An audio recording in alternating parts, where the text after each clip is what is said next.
Hi, today we want to talk about early intervention for motor impairment, which is basically addressing developmental delays in young children. So just to start out with a definition, motor impairment is the impairment of the ability to move all or parts of an individual's body. This could be caused by trauma, disease, or basically any condition. So it's a very broad term.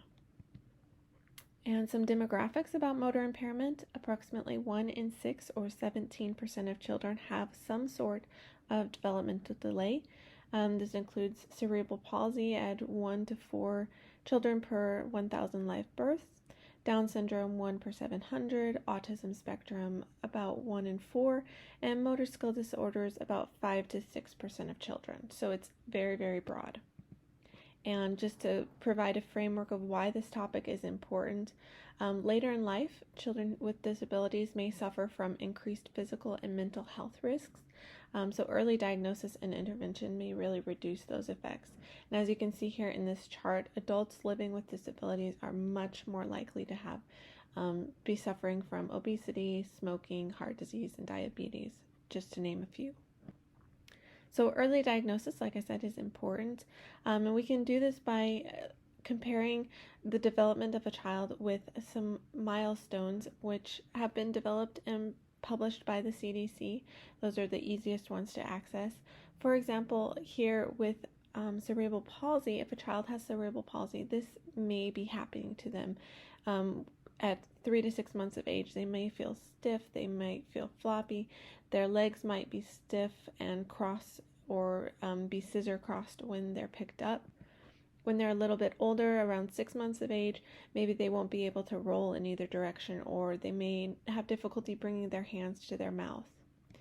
And after 10 months of age, they may struggle with crawling in a lopsided manner or dragging one side, one hand or one leg.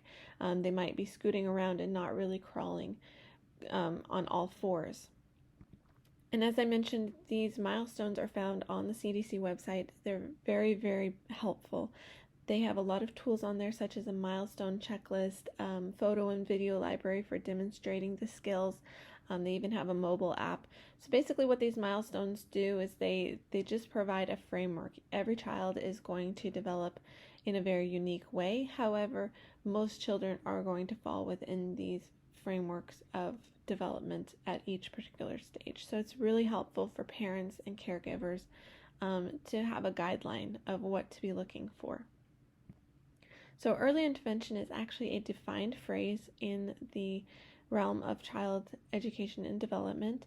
The definition is that it's services and supports available to babies and young children, such as physical therapy, occupational and speech therapy, psychological and social therapies as well. It is actually supported by federal legislation as part of the IDEA Act. So it's services for infants and toddlers and their families. It promotes family-centered care, and it really promotes working in natural environments, so where the children normally are, such as their home, their child care setting, that sort of a thing. There is a focus on both the development of the infant and toddler themselves, as well as their families' capacity to meet their special needs.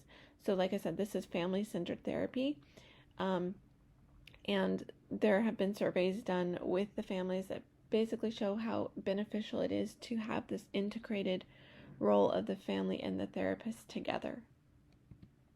So another perspective here is grounded cognition perspective.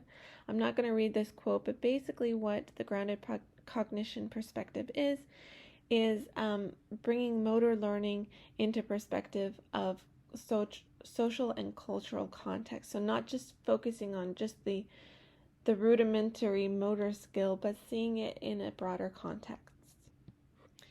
And some interesting points that were demonstrated by a review study done by Lobo et al. Is that object manipulation, sitting, rhythmic movement,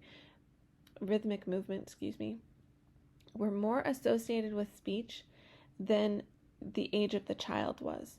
So basically you might have two children the same exact age, and the one who was manipulating objects better, sitting better, rhythmically moving more, that child would generally be speaking better than the other child who did not have those abilities yet. Object interaction is directly associated with the better ability to remember names. And another point about sitting and affecting speech is that it actually develops the respiratory tract, which may help develop those speech abilities. So some other points about grounded cognition is that decreased sitting, object manipulation, and locomotion are related to decreased cognition at 24 months of age, and it's also associated with hyperactivity and impulsivity problems through the 5th year of age. And in general, autistic children have less ability to do these things. Some interventions is to teach caregivers how to position the children and how to work with them. In autism, this may include using multiple cues, such as physical contact and vocal cues.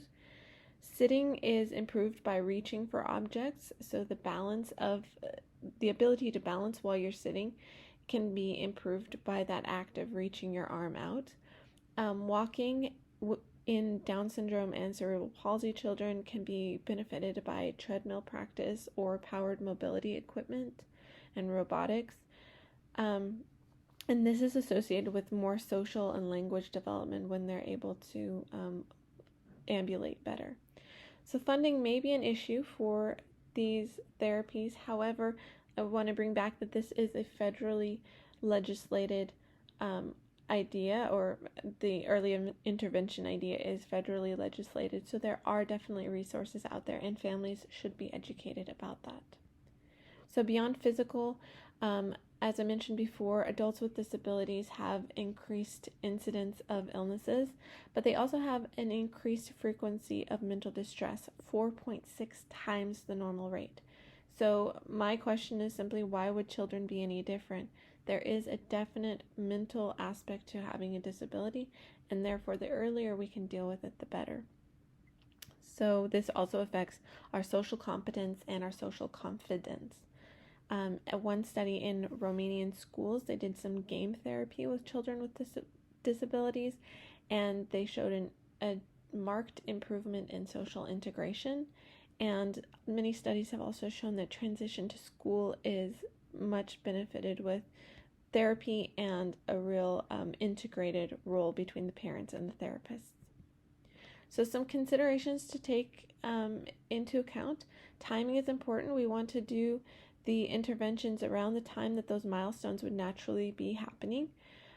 Financial and accessibility considerations are always there, but like I said, there are going to be resources, and those resources need to be worked towards through good communication between the parents and the therapists. And we want to look for holistic therapy programs, not just the physical, but looking at integrating children socially as well. Some examples of early intervention programs may be equine therapy, good teaching training, inclusive games among children. And in summary, early intervention can be critical for growth physically, mentally, and socially. Every child is unique, but milestones can provide the framework, and resources do exist. Ultimately, a good training system and co-working and openness is most important. And these are my references. Thank you very much.